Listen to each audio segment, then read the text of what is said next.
Guys, I would love to stay away from politics, but Donald Trump is seriously the only thing interesting that happened this week. I hope this doesn't end up being a weekly thing. Today is Martin Luther King Jr. Day, a day where we recognize MLK and his contributions to the civil rights movement. Donald Trump was in the spirit of the holiday today by tweeting this and this. But let's keep in mind that a couple days ago he also tweeted this. Yes, Congressman John Lewis is all talk and no action. Now, if the name John Lewis sounds familiar, that's because he was one of the most active leaders of the civil rights movement, and he had been injured by racist mobs, the KKK, and Alabama state troopers on Bloody Sunday when he was marching with, oh yeah, Dr. Martin Luther King Jr. I don't really know if all talk is the right description for this guy. Now, perhaps Trump just had a knee-jerk reaction to hearing about criticism and Googled bad things about John Lewis's district, or perhaps Trump knew exactly who John Lewis was and decided to tweet that anyways. So does that mean that his tweet yesterday was just damage control, or does Trump truly want to mend the divide in the United States? Well, let's consider Trump's point of view. Of course he wants a united country. No president would want to try and calm a divided country for their whole term. Not to mention that civil unrest looks bad for your legacy. And of course nobody wants to deal with a rebellion. Lincoln was the last president who had to do that, and things didn't turn out too great for him. So yes, Trump would love to have a United States, even if he's not doing a great job at it right now. Now, I'm not a psychologist, I'm not going to analyze Trump's reasoning, but I do want to live in a united nation just as much as he does, or you do, or Democrats, or Republicans, or anyone else. So, what would unite us again? Well, in order to come back together, we have to look at what drove us apart.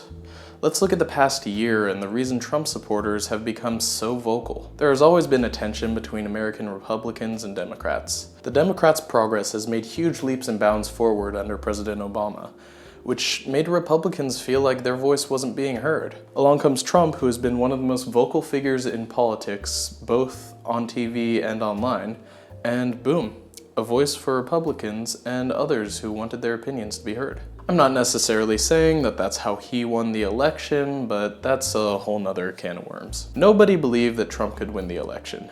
Not the Democratic leaders, not the Republican leaders, and not even himself, according to some reports on election day. Nobody, that is, except his supporters. Through the election, Trump's fans have been conditioned to dealing with opposition, which gave them a distrust of the media, those in power, and at some point, basically anyone who opposed them. They spent over a year fiercely battling anti-Trumpers until they finally succeeded in getting him in office. Now that he's elected, they've all stopped and celebrate. No, they're still arguing, and people are still arguing with them. If you can give Trump credit for one thing, it's that he inspired lots and lots of people on both sides to voice their opinions. The country has become so divided that nobody even remembers what they started arguing about. It could have been abortions, jobs, immigration, but now it's all just Trump. It's gotten to the point where we don't care about what is true and what is false. All we care about is feeling right and making the other person feel bad. Never in my life have I seen such animosity between family, friends, and complete strangers all at once. Now, I haven't been alive for long, but this is still a trend that has no end in sight. And I don't know if people want it to end. Pro-Trump and anti-Trump people have demonized each other so deeply and so thoroughly that there is not an argument to be had, much less a conversation. If you look at any political page on any social media website, you know this is true. If you walked into a group of anti-Trumpers and let them know that you voted for Trump, you could very well be assaulted, and vice versa. In order to heal the nation like Donald Trump and so many other people would like to do, it is imperative that we recognize each other as human beings. When you tell someone that you cannot believe they had the audacity to vote for someone as racist, sexist, and bigoted as Donald Trump, and that they should be banned from voting, You're not doing a service to those who are afraid of what Trump has planned for America. When you're teasing someone for being a sensitive little snowflake and hiding in their safe space, you are not helping Donald Trump be an effective president. Every single online profile that you have insulted, that I have insulted, is a person with a life and a family and friends and a reason to feel the way that they do. We are all humans. So if you want to help heal America, I want you to start by commenting the main reason why you feel the way you do. No facts or research or snide remarks, simply what concern you had that pushed you to vote for or against Donald Trump. And when you see those comments below, note that each person that you might otherwise be shouting and screaming at has a legitimate reason for feeling the way that they do.